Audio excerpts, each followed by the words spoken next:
I do. I get IVs twice a week. For real. Do you really? I get IVs. I just got one yesterday. What for? To keep healthy. I get a whole bag full, and then I get glutathione. I get NAD shot. Are you serious? Oh, yeah. Are you doing anything else in your life to try to stay healthy? yeah. I have a trainer. I work out every day. No, I'm on testosterone.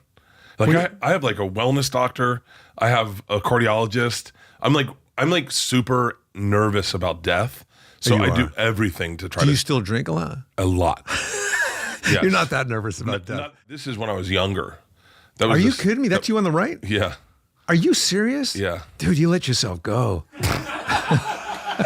You really did, man. These days, the best episodes of Two Bears, One Cave are the ones where comedians go on the show and learn about our boy Bert. They obviously know who he is, and they've probably seen him perform over the years, but it's always interesting to see their facial expressions and reactions when they slowly discover that Bert's a walking oxymoron. Actually, scratch that, when they discover that Bert's a walking moron. If you look closely enough, you can actually see the moment where they ask themselves the question, how the fuck is this guy still alive? Unfortunately for Tom Segura, these episodes with Bert and a guest generally perform the worst, with some of the most recent episodes of Two Bears, One Cave achieving the lowest numbers in years. It turns out that not everyone's as desperate to hear about Bert's life as he is to talk about it. It reminds me of when Theo Von left The King and the Sting with Brendan Schaub to work things out on his own, only to end up building one of the most listened to podcasts in the world, while our boy Brendan the Business Shark Schaub started losing viewers like a casual poker player bleeding chips at the casino. Eventually, this partnership will turn sour as well, once Tom's satisfied that he's milked every last drop from Bert's teats. And there's a lot of milk in there, so don't hold your breath. For us, though, this is quality viewing. Seeing another celebrity discover the inner rot in Bert's soul is therapeutic at this point.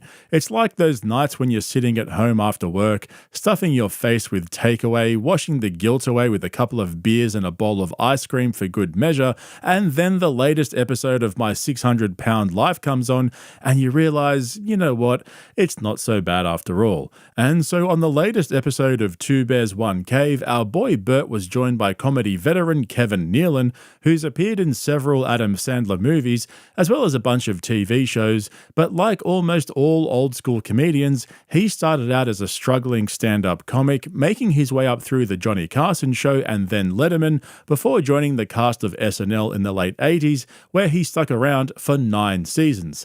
Watching him interview Bert was like a throwback to late night TV, except it's Bert's podcast and it's 2025, not 1998. But just before we go through the cringiest bits, I have an announcement to make. The Podcast Cringe merch store is now open, and today I'm wearing my Comedy Assassin t-shirt and hoodie designed by Kidney Theft. If you haven't heard, Austin, Texas is the comedy capital of the world. It's home to the top 250 comedy assassins. Everyone's on notice. The real killers are here now, roaming the streets, maintaining order, and protecting our free speech, one dick joke at a time. It's the wild, wild west out here, and thank God we have the top 250 comedy assassins to protect us pedestrians. So check out the links below or just head straight over to podcastcringe.com to get your Comedy Assassin t-shirt and hoodie, as well as a bunch of other exclusive designs only available from the Podcast Cringe merch store. But enough about Kevin, let's talk about Bert. But stand-up is, that's all I want to do. And here I am all these years later still doing it. Isn't it crazy? Because I didn't know you could do other things. Like I thought, I was like, I didn't even know. You didn't know you could do other things. I didn't know I could do anything. When the first time I did stand up, it just felt so natural to me. So I'm getting rewarded for the thing that my dad bothered my dad. What did he do for a living, first of all? He's a lawyer. He still is. Oh. He's a lawyer. He's very proud of me now, but I think understanding me was tough for him. Yeah. Because I just was very different than him. So your dad was kind of tough on you growing up. I wouldn't say tough. My dad. So you hated your dad? Is that what you're saying? No, I didn't hate him. I was looking for his approval constantly. Oh yeah. I was like a dog who thought everyone loved it when I pissed on the couch. And my dad's like, "Why won't you stop pissing on the couch?" And then one day you get paid for pissing on the couch. You're like, everyone likes it now. But was it hard to keep up with that because you had to drink a lot, right? Or is that not? Yeah. No, I stay very hydrated. Yeah. I knew a comic, way back when, because I started a long time ago. His name was Ollie Joe Prater. I know him. Do you know of him? Yeah. Oh, yeah. He'd have the cowboy hat. He was like, short guy, kind of stocky. And he'd go on stage. He just drinks so much. And eventually he died. Okay, that's actually fucking diabolical. Bert Kreischer reminded Kevin of a 20th century comic called Ollie Joe Prater, who died at the age of 45 from a stroke. Ollie died from being Ollie. He was hysterical. Talk about the redneck, that is Ollie Joe Prater. Ollie is coming to you. So naturally, I looked this guy up and found this trailer for his DVD, Get Out of My Way. He's basically a cross between Bert and Stavros wearing a cowboy hat. The guy was a dozen JRE appearances away from selling out arenas. But the fact that he was the first comic that popped into Kevin's mind when he asked about Bert's drinking was by far the best part of this episode. And the way he finished it off with, yeah, he eventually died, was the icing on the cake. And that's how they got onto the topic of Bert's health. Whenever someone brings up his problem drinking, he straight away tries to convince them that he's a super healthy guy who gets regular checkups. We've heard him say, "I'm the healthiest I've ever been," at least a dozen times now, while simultaneously looking like an inflamed parody of himself, wheezing like he's having an asthma attack, except he doesn't have asthma, he's just breathing normally. Seeing the guest realize that Bert's an absolute fucking idiot who's doing everything in his power to not stop drinking is basically a weekly occurrence. And I think for Kevin, because he's in his early 70s now, he's a lot more aware of how dangerous drinking that much is for your health. He would have seen so many of his friends go off the rails because of their drinking and completely ruin their careers. But because Bert's got money to burn and copies whatever Tom does, who copies whatever Rogan does, he's got it all figured out.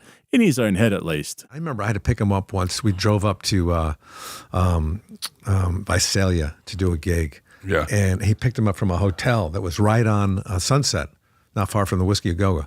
And he just stunk of liquor all the way. And he pretty much slept all the way. He was hungover. And then I had to drive him back again. But it doesn't surprise me that he didn't last that long. No. I get my blood work done every 6 months. Transfusions or just? I do. I get IVs twice a week. For real. Do you really? I get 2 IVs twice Why? a week. No, I get IVs. I just got one yesterday. What for?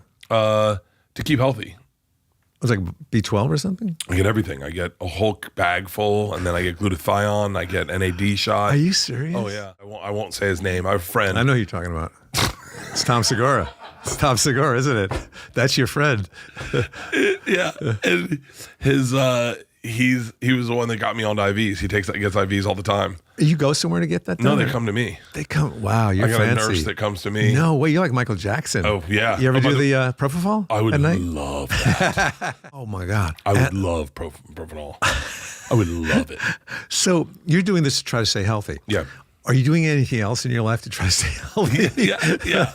I have a trainer. I work out every day. I just bench 325 You look like pounds. you've kind of slimmed down a little bit. Was that No, I'm on testosterone. Like I have like a wellness doctor. I have a cardiologist. I'm like super nervous about death. So I do everything to try to. Do you still drink a lot? A lot. Yes. You're not that nervous about death. I get to the gym, I work out, and then as soon as I'm done working out, like this morning, it was like right when I got out of the sauna, I was like, I could drink tonight. It's one night. What are we going to do? What are we going to quit everything? We got an IV. We worked out. We saunaed. We polar plunged. We feel good. Have you ever had any heart issues? No. I don't think people realize that the amount of shit Bert takes and still looks like a hopper ball with limbs, I mean, he should look really good. Same with Tom Segura. I'll come back to Tom in a moment because Bert tries to throw him under the bus as usual. This is the Joe Rogan hangover. It's the Austin Comedy Starter Pack, TRT, vitamin IVs, sauna, cold plunge, kettlebell swings, and lots of drinking and smoking cigars. These guys will waffle on about how important it is to eat organic foods and stay away from processed shit, while swapping out nicotine pouches mid-sentence, followed by a sip of whiskey and a puff of a cigar. And then they'll call in a vitamin drip the next morning, rinse and repeat. The blatant hypocrisy and bullfuckery they display on a weekly basis on their podcasts is funnier than anything any of them have ever done on stage. We're talking full lolcow status at this point. Like, for Bert to look the way he does while taking all the stuff he just rattled through, he'd have to be drinking like a fish fish and eating takeaway 3 times a day. I mean, the guy has daily sessions with his personal trainer. So this is one thing I wanted to know. When I saw you losing weight, and I'm sure everybody says this to you, but your belly is kind of your brand and stuff. Yeah. What's going to happen? Sadly, I'm not going to be able to get Joe Piscopo ripped. Yeah. Like I've tried. This is when I was younger. Are you kidding me? That's you on the right? Yeah. Are you serious? Yeah. Dude, you let yourself go. You really did, man. 29. Leanne. You fooled her. Oh, you fooled her big time. Well, you should have seen her. No, I've lost weight. I've lost like 50 pounds, but I still have a belly. Do you ever have any desire to go back to that? No, I don't think I ever could. I think I was like 190 pounds then. At 6 foot? 6'1", yeah. Okay. And so, but right now I'm about 240. If I got to 220, I'd still be morbidly obese, technically. But I'd feel better. I feel better. Like getting out of a bed are the things I care about. Of course, Bert gets his producers to pull up photos of himself on Google, and true to form, Bert instructs his minions to pull up a Tom Segura before and after photo as well, because unlike Bert, Tom started out fat and lost weight, yet still doesn't look like he works out. And don't get me wrong, Tom looks good for a 65-year-old. I'm not trying to rag on him for getting in shape and taking his health seriously. What makes it so funny is that he spent so much money on trainers, diet, and supplementation, yet at the age of 45, he still looks fucking average. Put in Tom Segura before and after. This is wild. I mean, Tom's on Ozempic, so he's lost a ton of weight. He told me his trainer was teaching him how to eat properly, and he never weighs himself. Is that BS? Yeah. Look at how fat he is on the left, and then look at him on the right. He's grown some hair too. He should dye his chest hair. Look at that, man. He was a mess. I notice how he's covering up the love handles, though. Oh yeah. Yeah. Yeah. Yeah. For the life of me, I don't know why Tom posted this picture of himself with no shirt on. I mean, it's really doing nothing for him. He should have just stuck to yelling at poor people for not being able to afford their rent. Instead, we have Tom Segura 2.0, or as I like to call him, Joe Rogan Light. By the way, Bert likes to shit on Tom for taking Ozempic to lose weight, but according to Tom, he only tried it for a bit before getting off and taking a more old-school approach, hiring a personal chef to follow him around and cook all of his meals for him. Have you ever tried them? I did try it once, yes. How do you feel? I just didn't eat anything, and then I got off with it. I didn't like that. Mm-hmm. So I considered it for this, just for the shoot, though. Mm-hmm. And I met a nutritionist. I mean, every day I would have, I would start the day with like 4 eggs, some fruit. I usually train in that period, and then like a 50-gram protein shake. Lunch was 10 to 12 ounces of lean meat with greens. My dinners were 16 ounces of lean protein with greens. 2 months ago, I was having like, a chicken sandwich and be like, that was good protein. I don't know. I was probably having like 40 grams a day, not even thinking about it, versus every day then trying to get in 200 plus grams. Yeah, exactly. But nobody sleepwalks into 200 grams of protein. Nobody does it. No. It's impossible. It's deliberate. Sorry, guys, just give me a second here. Nobody sleepwalks into 200 grams of protein per day. All right, okay, got it. Imagine actually watching that podcast unironically, some fuckboy guru interviewing an influencer comedian for over 2 hours. It sounds like some sort of initiation ritual for a club I don't want to be a part of. But no matter where Tom goes on the internet, Bert will always catch strays. It's unnerving hearing Tom speak without being fucking interrupted every 5 seconds by Barf. Wow, the difference in podcast quality by just switching out one person is amazingly shocking how much better something can be. Holy shit, that's what Tom sounds like on a podcast without him being constantly interrupted by Bert Kreischer. Confirms what we already knew, Tom is better without Bert. But I've got to say, in Bert's defense, I actually disagree. Tom is so fucking boring now that Bert has become more interesting to listen to. I don't know what happened, but I find myself defending Bert more and more these days. I think it's because all his buddies have started to take themselves too seriously, dedicating whole episodes to giving their hot takes on the state of politics and international relations, when they're some of the least qualified people in the world to be discussing those things. I mean, even though Bert spent 7 years at college, he never never engages in politics and prefers to talk about Bert. And when it comes to comedy podcasts, I'd much rather listen to Bert making a fool of himself than Andrew Schulz breaking down US foreign policy. I was thinking about your mortality today because I think you're 71. You did a lot of research. I did. I could tell. I did do a lot of research Yeah. because I care about you. I like you're one of my favorite. You are really good at this. No, I never thought you would be. a lot of people don't think I am. I didn't think you'd be a good stand-up either. A lot of people don't think I am. No. We did a show this weekend and three, I mean, it's crazy, but like everyone got off. They're like, dude, I forgot how good of a stand-up you are. When you see pictures of you or short clips, you think this guy's like a frat comic. Yeah. You know, swilling beer in the belly and whatever.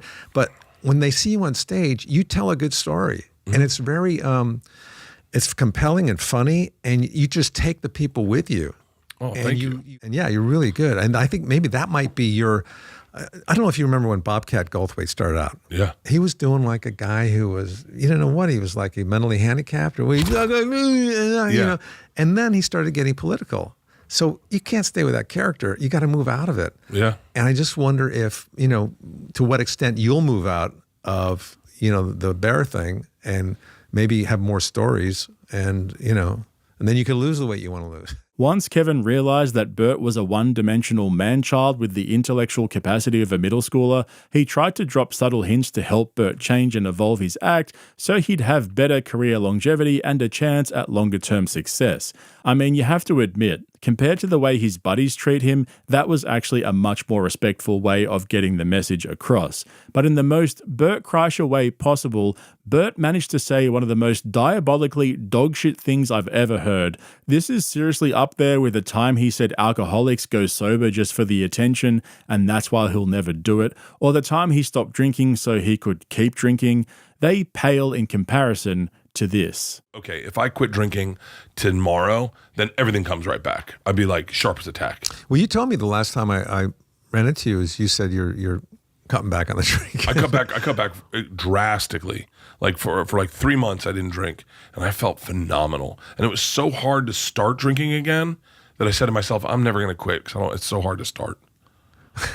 That is the most stupid fucking thing I've ever heard Bert say. But when Bert says it, somehow it just makes complete sense. How is that even possible? I've decided to never stop drinking again because I find it too hard to start drinking again once I've stopped. Fuck me dead. That's actually insane. And the worst part is he wasn't even joking. He said that with one of the straightest faces I've ever seen. Not a single lie was spoken. Just straight up honesty. It's almost admirable that someone could be that delusional without so much as a hint of irony. The only thing that could get better than this right now is Bert completely misreading the room and thinking that people were laughing with him instead of laughing at him for being an absolute clown. David Letterman said, you know the guy that does stand-up shirtless? And he goes, yeah, Bert Kreischer. And he goes, he's amazing. He's an amazing comedian. And he doesn't have his shirt on. And he said, yeah. And he goes, and he never mentions it. He doesn't talk about it. He just takes his shirt off. And he goes, yeah. He's like, but he's a great comedian. He's like, yeah. And David Letterman was like, it's just first time I met Norm Macdonald, I got off stage and he was crying, laughing on the other side of the curtain. And I thought he was laughing. I don't know what he was laughing at, but he just kept going, there's no shirt on. There's no shirt on. There's no shirt. There's no shirt. Yeah, you forgot your shirt. Yeah. Bert Kreischer has almost single-handedly kept middle school humor alive, staying true to his art form and refusing to evolve or change his act since the 9th grade. Nikki Glazer said it best at the Tom Brady roast, "Bert, I love you. You know I'm such a fan of your joke." Not realizing that David Letterman and Norm Macdonald, two of the most well-known deadpan comics in history, were actually trolling him for not wearing a shirt on stage, fills me with so much joy and amusement. But like I've been saying for the last couple of videos, I'm starting to appreciate Bert in a different way this year. Tom Segura is basically dead to me now, and Joe Rogan is borderline unlistenable unless he's got a comedian on the show throwing jokes at his head like an arrow hitting the side of a Cybertruck and bouncing straight off. Andrew Schulz doesn't know if he's a hip-hop podcaster or a political commentator, but let me just say, you guys are in for a massive fucking treat when Brendan Schaub finally moves to Texas. His goofy face under a cowboy hat with boots on, driving a Cybertruck around Austin, praising Elon Musk as our Lord and Savior, is going to be his best character arc of his failing career so far. I'll just be happy to stop hearing about Bupper the baseball dad. We want Bupper the EV driving cowboy doing regular spots at the mothership. Oh man, you love to see it. And speaking of Austin, Texas, make sure you check out the links below or just head straight over to podcastcringe.com and check out my new line of Comedy Assassin merch, as well as other designs such as Business Shark and Bomb Expert. Otherwise, sign up to my Patreon via the link in the description for my longer form uncensored content, and don't forget to like this video and subscribe to my channel on YouTube while you're here. Thanks for watching, guys. I'll catch you in the next one. What is your go-to in the pool? I bet it's a cannonball. No. I thought you would be a cannonball guy. His wife. Did you see Sebastian's wife doing a handstand on the edge of a infinity pool? No. I almost wanted to hit my wife and go, you can't do anything. Pull Sebastian's wife. But look at this. I'm having such fucking FOMO, Tommy. Yeah, well, you could take a vacation. No, I can't. Well, that's true. I can't. It's probably a good time to mention that we both have huge obligations this summer that are going to take us away from vacations and anything else. Obviously, we're trying to figure out our schedules Yes. for this summer. Tom's making a big movie. And I said to someone, they're like, what happens with Two Bears? And we're like, we have no idea. I mean this for real. We don't have the kind of budgets where we can just go, hey, let's take privates and meet each other in Austin. No, it's crazy. We're really kind of just trying to get done. Yeah. I had a theory about this with comedy, actually. Yeah. I think that like I think the bubble has subsided a little bit. Yeah, well, you can tell that by our ticket sales. I get back from a short vacation to Tom and Bert planning their retirement. Tom's not taking the summer off, he's staging his exit. This is phase 3 of the master plan to quietly dip out of podcasting, become a serious Hollywood actor, and monetize all of his comedian friends through YMH Studios on the way out. That's the business model now. Turn your friends into content, sell them back to their own fans, then disappear behind a paywall. Meanwhile, Bert's over here acting like this is just a scheduling conflict, like they're so busy with big projects this summer that they might not be able to record a few podcasts. These guys couldn't even be fucked to phone it in from a hotel room now. Here's the truth of it. They've both checked out. Tom and Bert are entering the post-comedy phase of their careers. Some would actually argue that they're still in the pre-comedy phase, but forget about that for now because this is their retirement arc. No more killing, no more viral Kool-Aid clips, just cruise control until their audience gives up and moves on to the next guy with a microphone and a half-functioning frontal lobe. Wait, am I that guy? Damn.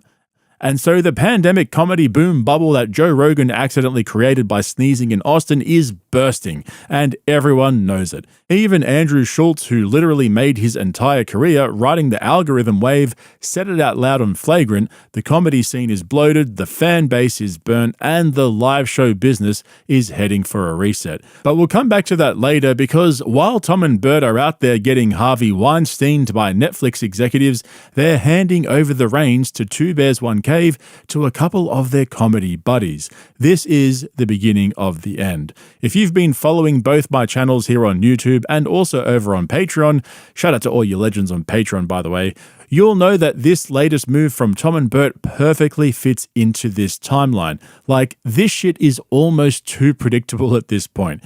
And Bert's completely lost in the sauce. He's in a full-blown FOMO spiral because Sebastian Maniscalco's wife is doing handstands on an infinity pool and wants to slap his own wife because she can't live up to his Instagram feed. Meanwhile, Bert's out here looking like the before pic in an Ozempic infomercial.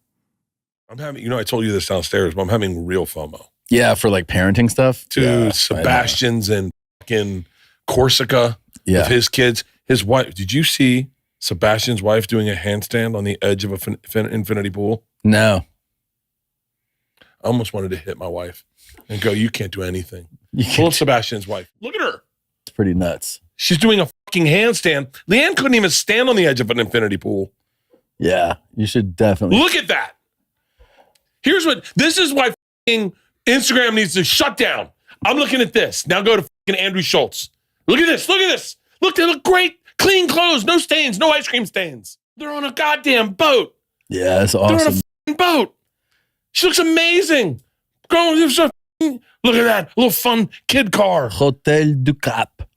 Maybe we shouldn't tell everyone where we're staying. Well, All right. it's on the Instagram. Oh, yeah, it's on Instagram. Now go to Andrew Schultz. Look at this. I don't know why this is all promo stuff. Get out of here. Get out of here. Does he have 2 accounts? Oh, well, never mind. Oh, go to his stories. Go to his stories. Go to his stories. Go to his stories. Okay, look at that. Beautiful little girl, Ibiza, Spain. Look at this. Oh, yeah, Just a bunch of New York Jews swimming in the ocean. Having a good time. Don't even care about Gaza. Yep. And then look at this. Great food. Oh, yeah. Look at cocktails in the afternoon. This is killing me. And then, of course, he's got a snorkel on. This guy doesn't belong in the ocean. But the fish, he's panicked. This is New York for you. He's like, I'm going to get the piranhas. Scared. The piranhas. Is that Dove?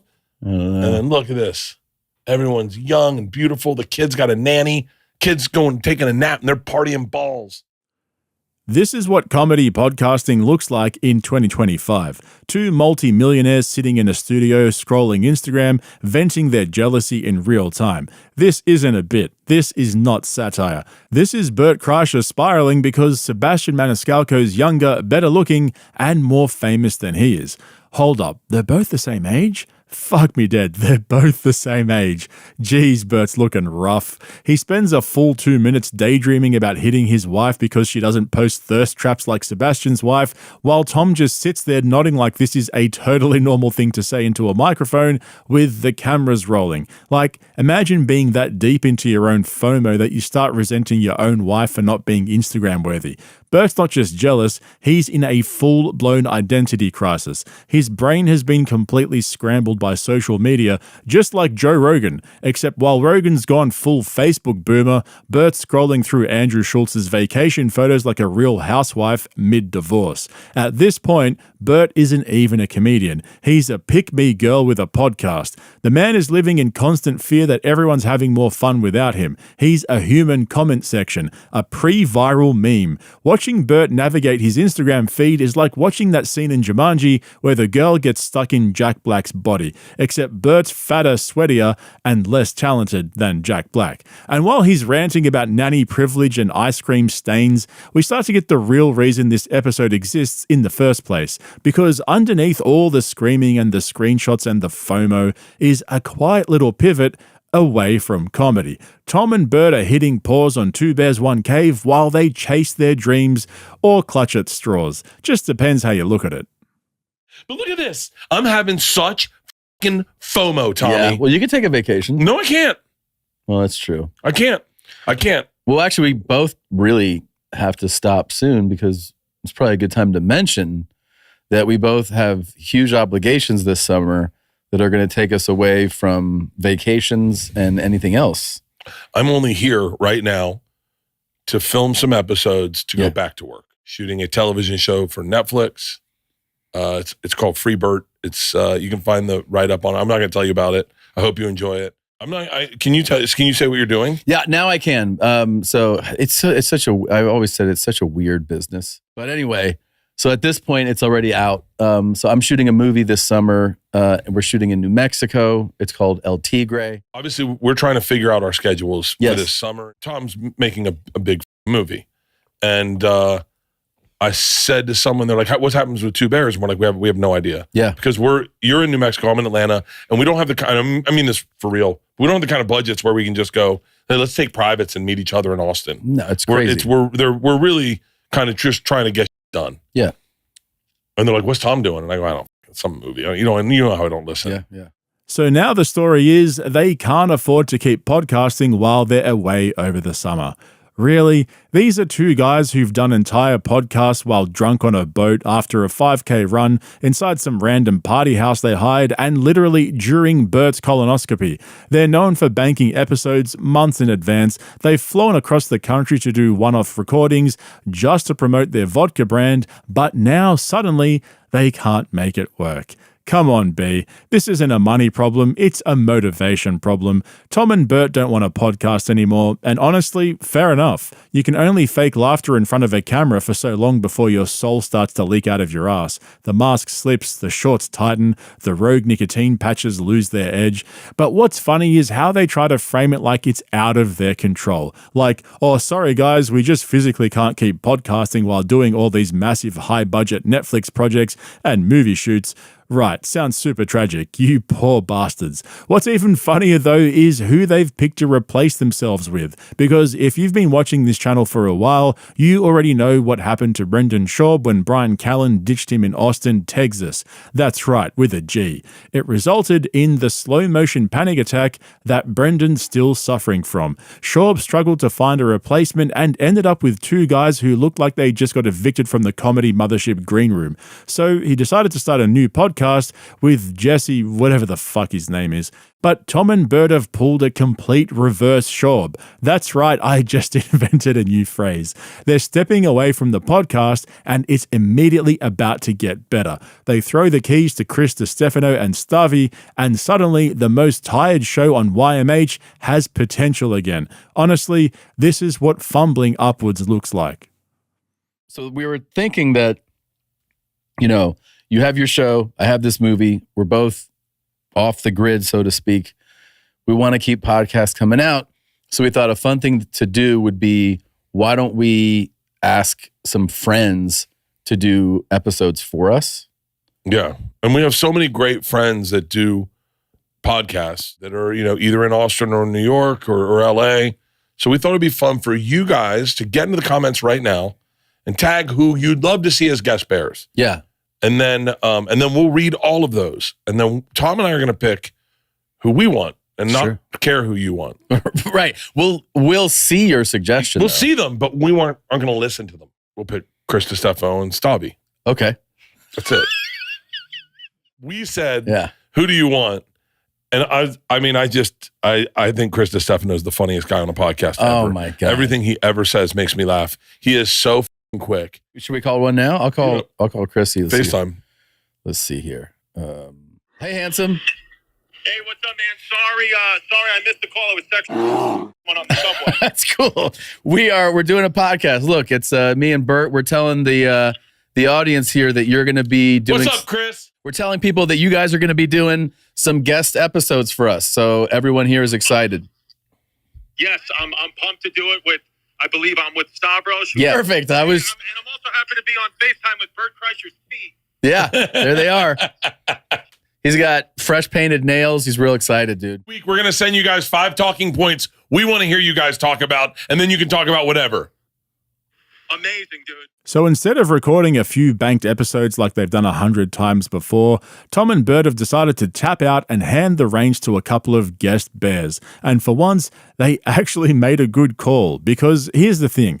I like Chrissy D, I like Stavi. These are two of my favorite comedy podcasters, right up there with Tim Dillon and Mark Normand. They're fast, they're unhinged, they don't pretend to be the wise old elders of the comedy scene. They're just funny, which is more than I can say for these two jerk-offs. So while Tom's off in New Mexico trying to remember his lines and Bert's in Atlanta crying into a bowl of edibles, Chrissy D and Stavi will be injecting a little actual life into the two bears' corpse. And I'm here for it. It's the best thing to happen to that podcast since Bert started wearing makeup to hide his bloated red corpse. But somewhere in between the forced laughter and the nail polish fumes, something slipped out there. A momentary glitch. A Freudian slip, if you will.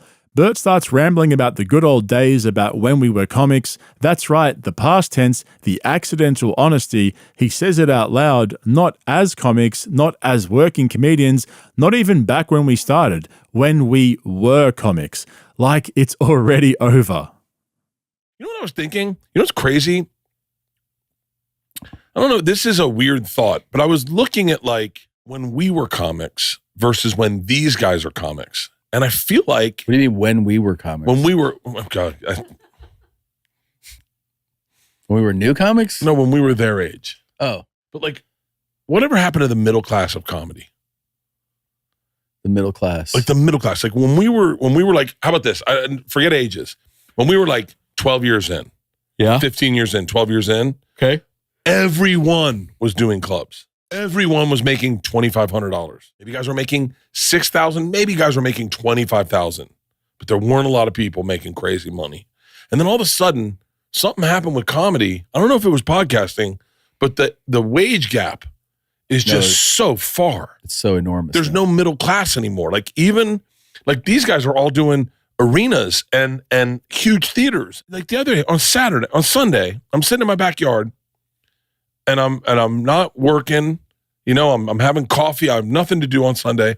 And I open the New York Times app, and 3 of my friends are in the New York Times. They're all doing very, very big things, but they're not like 30-year comics. We're not talking about Seinfeld.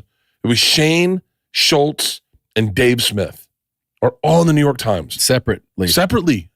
Shane, I mean, I didn't read the articles, but I only read Dave Smith's article. But I didn't read the articles because I don't, you know. Yeah. I don't know. If it's positive or negative, I don't want it to affect. You don't know what the articles were even about? It was about Schultz being, I really don't know. Okay. I really didn't. I mean, I kind of glanced over it. And Shane's about his show? Yeah, but I think it was good. Okay. And what was the Dave? This is a great summary. The Dave one. Yeah. He's America's foremost political journalist. That's what the majority of it was all about. He's like a political journalist now.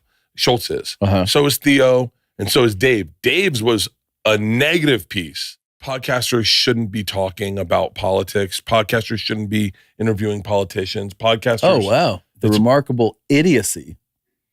That's a pretty aggressive headline, man. Well, he went head to head with this guy on Rogan. Yeah, that got a lot of traction. That was a huge thing. Yeah. Bert spends this entire episode bouncing between jealousy and nostalgia, like a guy who just found his college hoodie in a box full of divorce papers.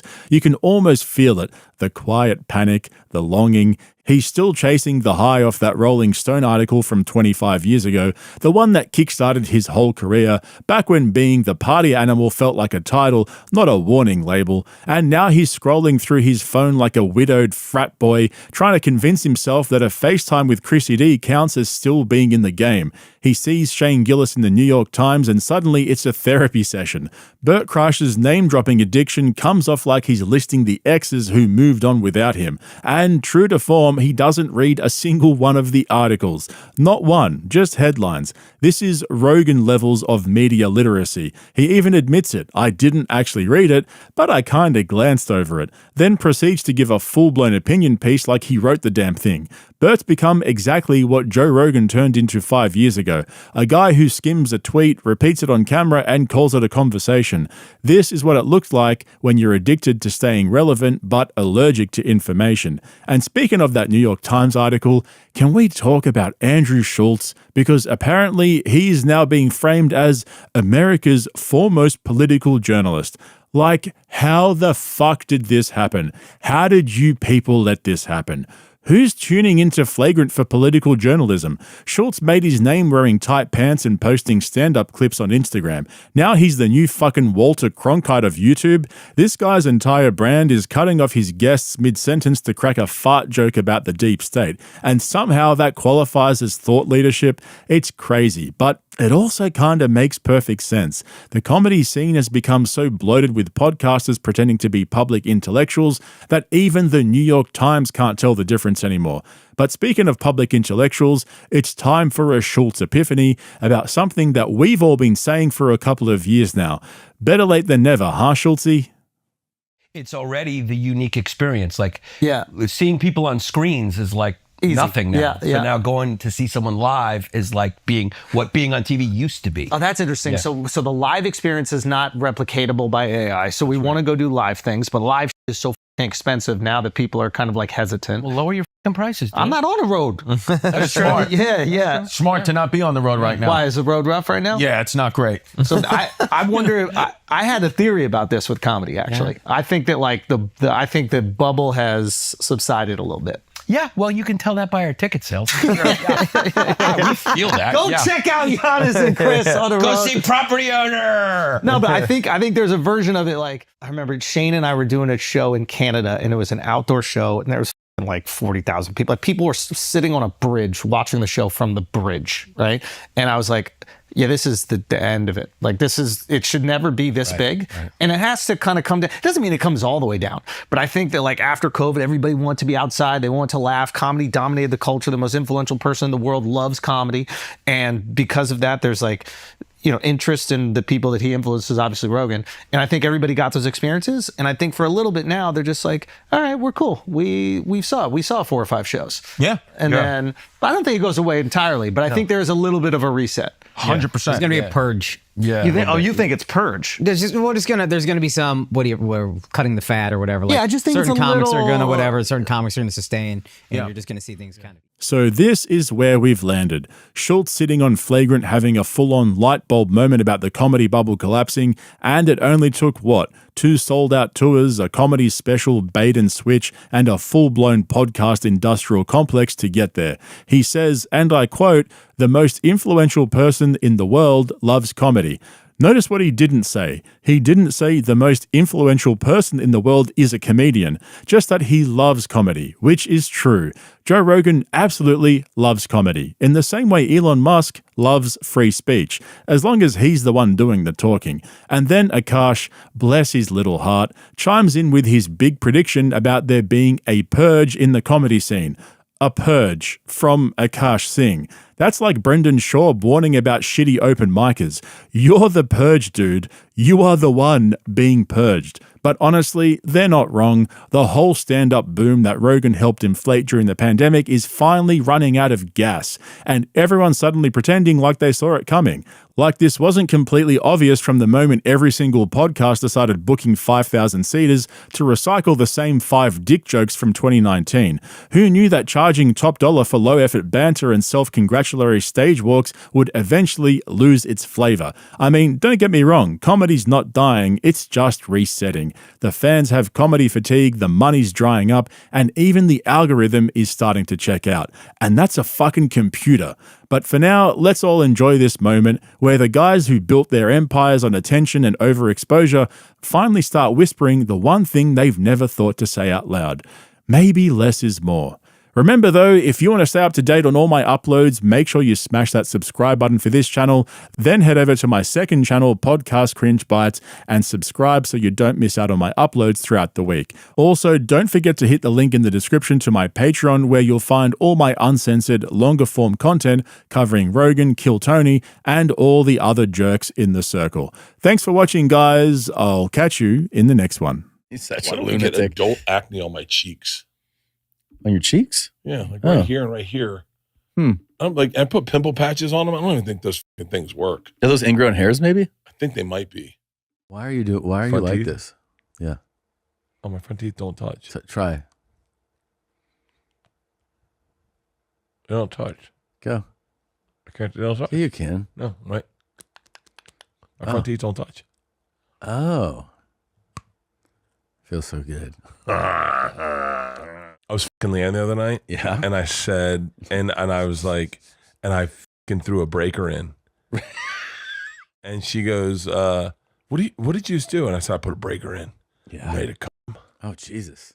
Okay, I will never be able to express to all of you watching this right now just how far gone these guys are. You know how you watch a podcast over several years and it starts small, you get in at the ground level, and then slowly it picks up momentum, people start catching on, the production value improves, and the content just gets better and better.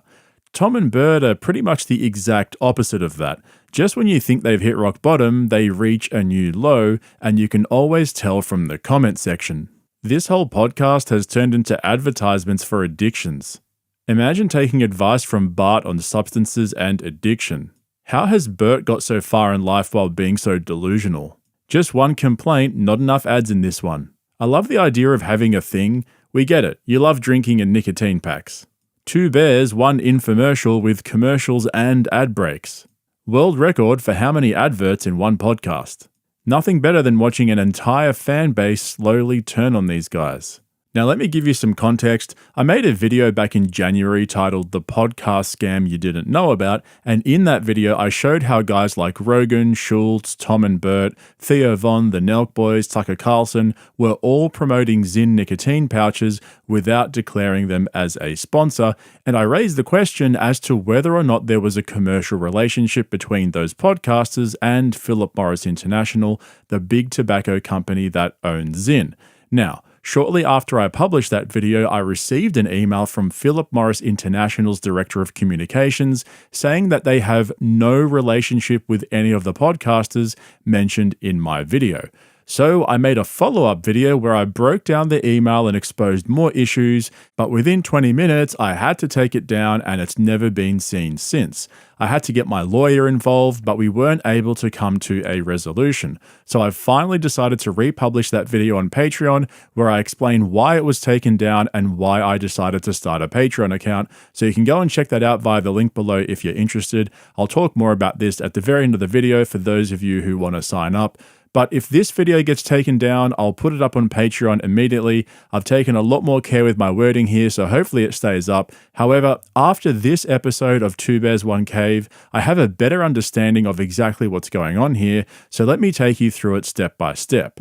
This was the opening 60 seconds of the podcast without their intro sting, which I cut out. We are back. I got to tell you, there's this thing that happened over the last few months, which is that everybody has discovered the wonder of just nicotine straight to the system. Let me tell you, I didn't know where you're going with this. If I could invest in anything, and we just know we launched the vodka. Yeah. I wish we had put it in big tobacco. Well, no, nicotine. Is it not the same? No, because there's no tobacco. Nicotine is the chemical that you had traditionally had when you smoked or did tobacco in any way. What window liquors do these guys look like now? Yeah. That they were selling cancer when you could just get it clean. I fucking love it. Here's the thing. It's This is not an ad. This is not an ad. No. By the way, this is organic. You know we love nicotine. I've been living with just shots of nicotine. Here's the thing. Somebody told me, they're like, oh yeah, but you know, if you have these like, nicotine pouches, there's still some side effects. And I'm like, my side effects are that life is great. I take big shits. That's awesome. I take big shits. I love being on Instagram. You focus? I love doing it with the podcast. I haven't even started mine. I'm about to take one. Okay, so again, we have Tom and Bert having an organic discussion about nicotine pouches just because they personally love them. As Bert said, they are not sponsored, they're just talking about something they both love. But then Bert came up with an interesting analogy for why he prefers Lucy's new product called Breakers instead of his beloved Zyn pouches. Oh, and you know how he said they weren't sponsored? Yeah, he lied. They are sponsored. Can I tell you what's crazy? What? Is like, there are dudes I follow. I wish I could name all of them, but that are big Zyn guys. Yeah. And here's the thing with Zyn, and I mean this with love. Yeah. Zyn's the fucking homecoming queen that doesn't let you finger her. Right. Which is, she's kind of, I mean, the truth is like, she's pretty. Yeah. But like, if she's you don't, pretty, she's beautiful. Yeah. Everyone looks at her. Everyone knows her. But if you don't get to like get a whiff, even if you date her, you can't finger her because she's like, yeah, I'm Zyn. Yeah. Can I tell you what I love about Lucy? Is there's two fingers in her. Like Lucy's like more. And here's by the thing. way, this might be a sponsor because they sent us this fucking box. Yeah. And this box made my dick harder than anything in the world. I know, because there's so many flavors, and these geniuses came up with the breakers. Okay, so a couple of things to point out here. The first thing is this whole discussion was the beginning of the podcast. It was the very first segment, so including the ad reads at the beginning and the whole first segment itself, they still haven't started the actual podcast. It's all still promotion at this point. The second thing is, and I've covered this before, if a company sends you a box of their product, that is classified as a sponsorship, and you have to declare it in the video, in the description, and anytime you mention the product in the podcast. So Bert did mention that they received the box from Lucy, which is at least a start. But there's an even bigger problem here, and this is the important part that most people don't know about. 10 days ago, the FDA issued 119 warning letters and filed 41 civil money penalty complaints against retailers who were selling Zyn nicotine products between October 2023 and February 2024, as well as issuing warning letters to 3 online retailers for selling unauthorized Zyn nicotine pouches. See, even though nicotine pouches don't contain any tobacco products in them, they're still classified as tobacco products by the FDA and therefore regulated as such. Now, listen to this, straight from the FDA, word for word. It is illegal for a retailer to sell any tobacco product, including cigarettes, e-cigarettes, cigars, and nicotine pouches, to anyone under 21. This federal minimum age of sale applies to all retail establishments and persons with no exceptions. In order for a new tobacco product to be legally marketed in the US, it must receive authorization from FDA. To date, FDA has authorized 4 oral tobacco products that have met the necessary standard. As of April 2024, the FDA has not authorized any Zyn product for sale in the United States. Let me give you that last bit again. As of April 24, the FDA has not authorized any Zyn product for sale in the US. Okay, so which 4 nicotine pouches has the FDA authorized for sale in the US? Verve Discs Blue Mint, Green Mint, Verve Chews Blue Mint, and Green Mint. So, no Zyns, no Rogues, and no Lucy's, only Verve. And who owns Verve? Altria does, who bought them in 2019 from a Swiss tobacco company, and that's the same company that owns Philip Morris International, which owns Zyn. Now, let me just clarify this so I don't get a bunch of letters from all these companies.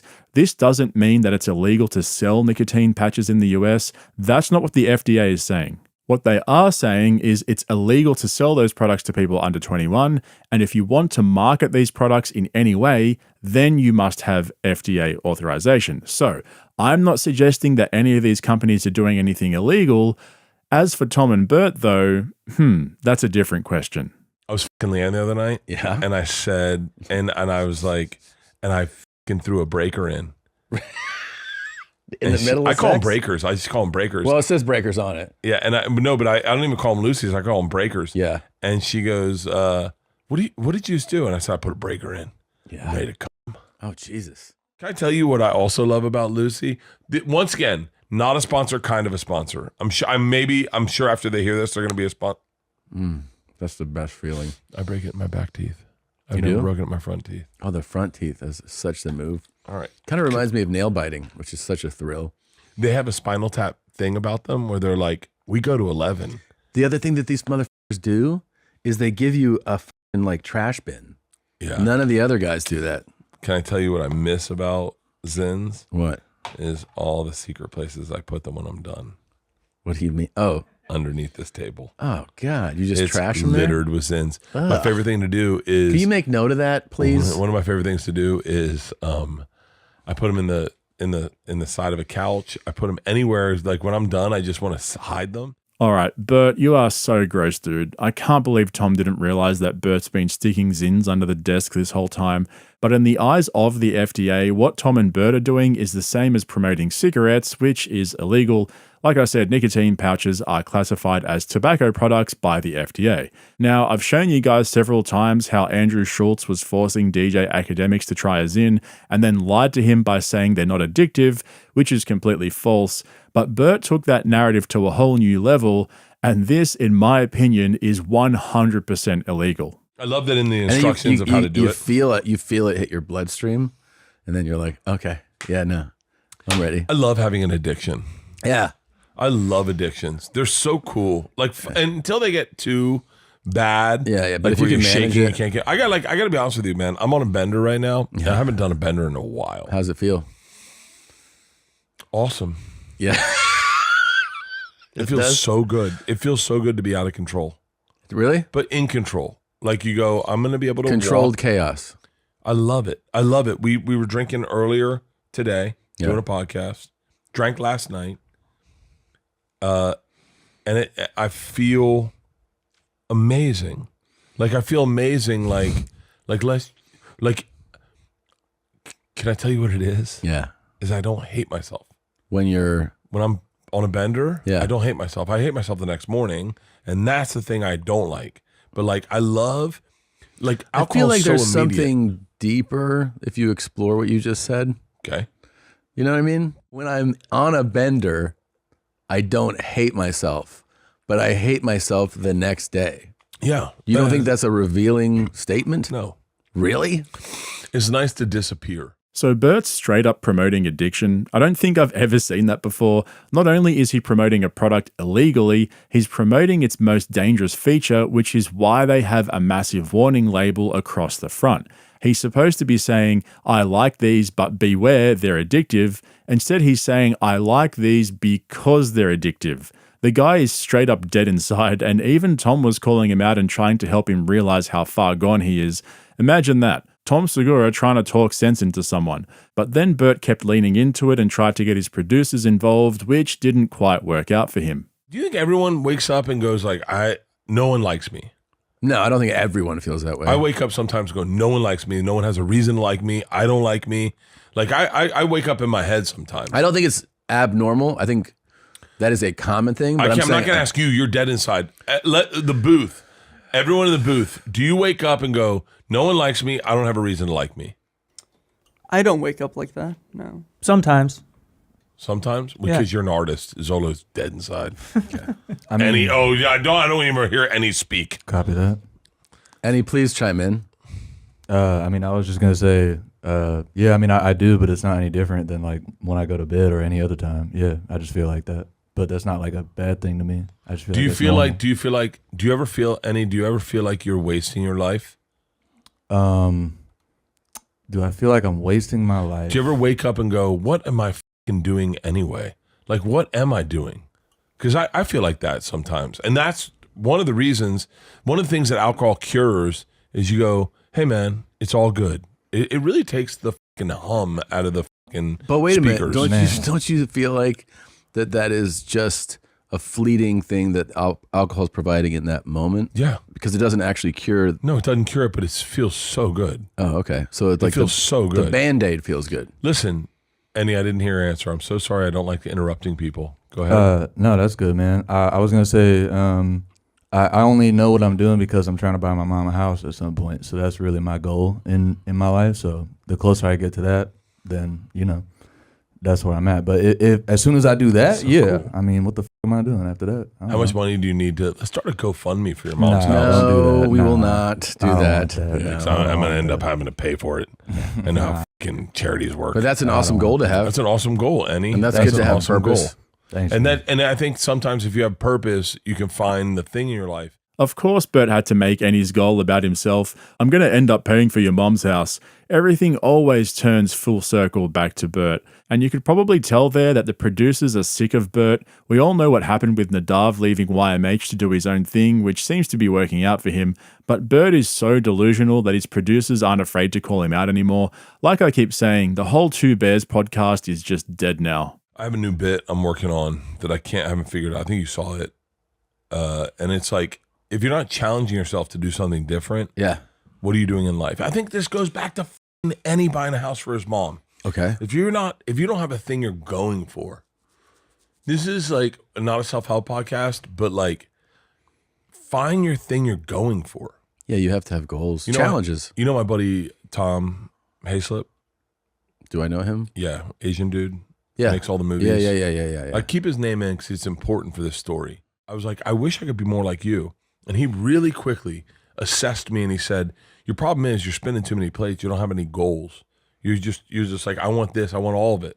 He goes, find your goals. He goes like, very quickly, he goes, I wanted a house in Atlanta because I was making a movie there. So I just thought, how do I get that house in Atlanta? I know I got to make this much money. I know how I make this much money. He goes, my goals are very simple. It's a beautiful thing in life is that if your life's a little more simple, like Tom, you can find your goals and achieve them and go, like Annie said, I want to buy a house for my mom. That's so beautiful. As opposed to someone like, I'm trying to think of a name, like Joe List, Mark Norman, or Sam Morril, who want to be like movie stars, or I don't know what they want. You know what I mean? But like their goals sometimes can be way too big. Yeah. And then you can't focus on that goal because it's out of your reach. You can't like attain it. If you're a regular person and you can find small goals, they're attainable, and then your life gets so much happier. Well, yeah, I mean, what you're talking about is just having. What did I say? Well, I heard them laugh. Go ahead. It's funny you're saying buying a house is a small goal. That's kind of huge to me, man. No, it's a big goal. It's a big goal, but it's not for everyone, right? Yeah, sure. No. But no, buying a house for your mom is a big goal. That's a second goal. Like that's like buying a house is a big goal. I remember how hard it was to buy a house. I remember thinking, how do people have houses? I remember going to people's houses and going, how did you get a house? Yeah. This is crazy. For us, it happens different. You have to realize we're talking in a rarefied air of like all of a sudden one day we make money. You don't make no money, and then one day you make money, and then all of a sudden you're like, oh, I can buy a house now. Yeah. So like it's hard for us to relate to like the everyday earning a paycheck because we don't have that. We make $500 for as a host for a weekend, $700 as a feature, $1,500 as a headliner, and then one day you pop and you make $1 million, and you're like, I guess I can buy a house. Right. Like I don't understand. I never understood how anyone bought a house. Like that blew me away. Can someone honestly explain to me exactly what the actual fuck Bert was talking about there? Seriously, the guy's on another planet. He's never had to pay for anything in his life. For those of you who don't know, Bert's dad owned his own successful law firm, which is why he was able to put Bert through college for 7 years. And not only that, his wife Leanne used to get free rent in the apartment building above the place that she used to work at when they first got married. And why on earth is he talking about setting goals to buy houses? I thought this was a comedy podcast. I think I have purpose, but I just know that like, I know that this is the fucked up thing, and I hope this lands with everyone, but like the joy of sobriety takes a minute. It's not immediate. Like if I quit drinking tonight, like I have to quit drinking tonight will be my last drink when we get on the bus for the week, probably for 2 weeks. I won't drink for 2 weeks. Okay. I know for a fact the joy doesn't show up tomorrow. I got to wait for it. The joy? Yeah. How long does it take to show up? 2 days. Oh. 2 days. I need a second day, and I will be smoking weed. But it's not sober. Like I'm not fucking stupid. Right. But don't you ever feel like the way you say things, it's like, doesn't any of this register in your brain what you're saying? Like, doesn't it? I think that's what's beautiful about me. Is I don't think before I speak. No, I don't mean to think before you speak. I just mean listen to what you're saying. Another 4 milligrams. Yeah, do it. I love. But don't you feel like going? Why don't I extend this joy? No, I have. Yeah. But I like the spark. Yeah, the spark. Yeah, it's obvious that Tom's had enough. He can tell that Bert's going too far now and it's affecting their numbers. Like I said at the beginning, all you have to do is read the comment section to see how many people are just hate watching at this point.